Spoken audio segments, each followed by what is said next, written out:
more than half of Australia's population is in lockdown.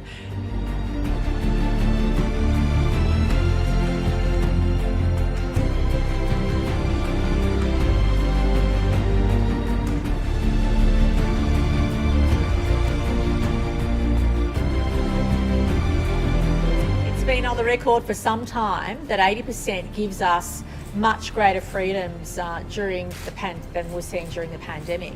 But we know that it's also incremental. Once we hit milestones, once you get to 50% vaccination, 60%, 70%, it obviously triggers more freedoms. Australia's military has been called in to help enforce a COVID-19 lockdown in Sydney. 300 troops and thousands of police will be deployed to enforce tougher measures.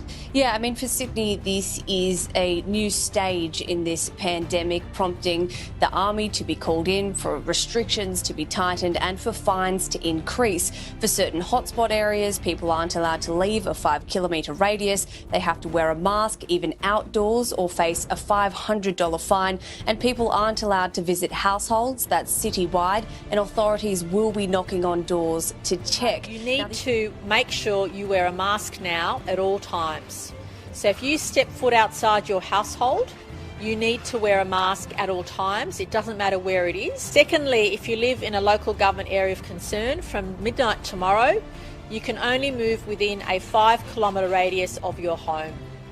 So it doesn't matter what the reason is, but statewide, it's pretty clear when you need to wear a mask, and if you don't, you will be penalised, and the penalties will go up from $200 to $500. Whether it's prolonged lockdowns or whether it's short, sharp lockdowns, you can't live with Delta until the vast majority of our population is vaccinated, and I can't say that more strongly or more clearly.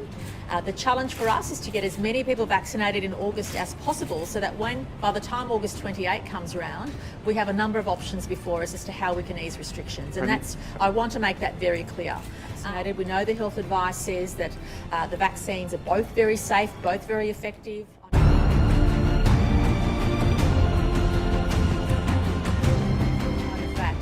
That to date, I haven't been advised of anybody in intensive care that's had both doses of the vaccination, and that's really positive. 141 people are in hospital with COVID at present, and 43 are in intensive care. This is affecting people of all ages with very serious disease.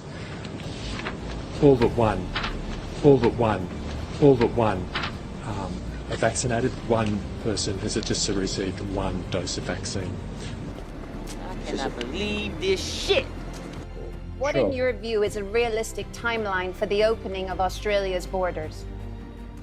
Well, look, I think probably not before the first quarter of next year. That's to say the March quarter of 2022. And the reason is that we simply won't have enough of the mRNA vaccines until, October, November, to get a large percentage of the population vaccinated.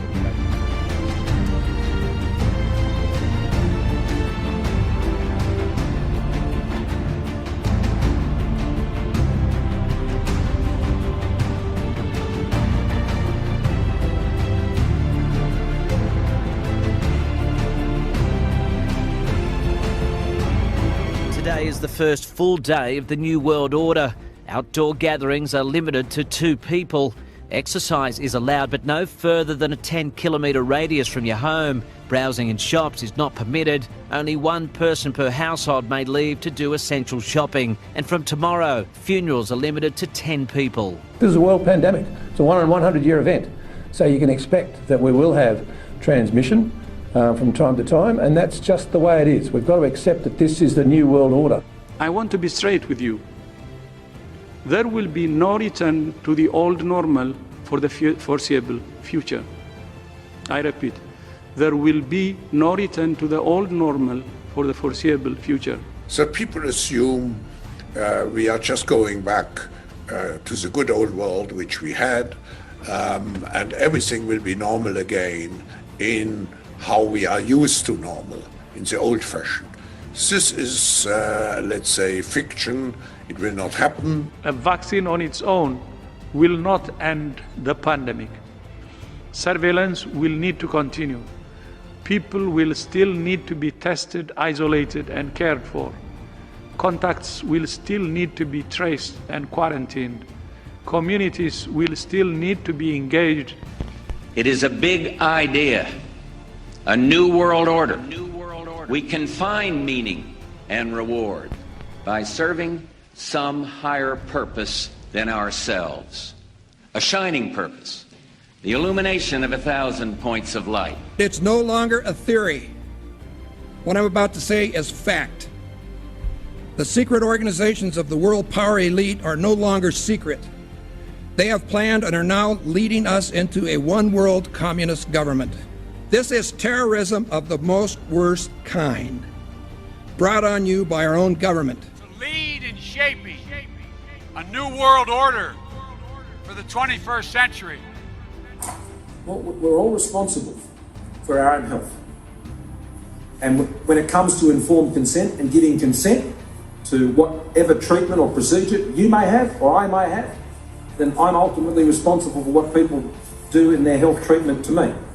And there has been the opportunity for people to visit their GP, to have that consultation. The government has provided that and funded that.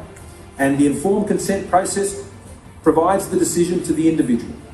That's the sort of country we live in. People make their own decisions about their own health and their own bodies. That's why we don't have mandatory vaccination in relation to the general population here, because people make their own decisions. And we encourage people to make those decisions. We make as much information available to them as possible. The vaccines, like any vaccine, with any vaccine, there are risks associated, and I won't go into each of the individual ones because I don't want to particularly draw attention to anyone. But we all understand that with any vaccine, there are risk factors, and they're enumerated and they're made available to people, and people make decisions about that.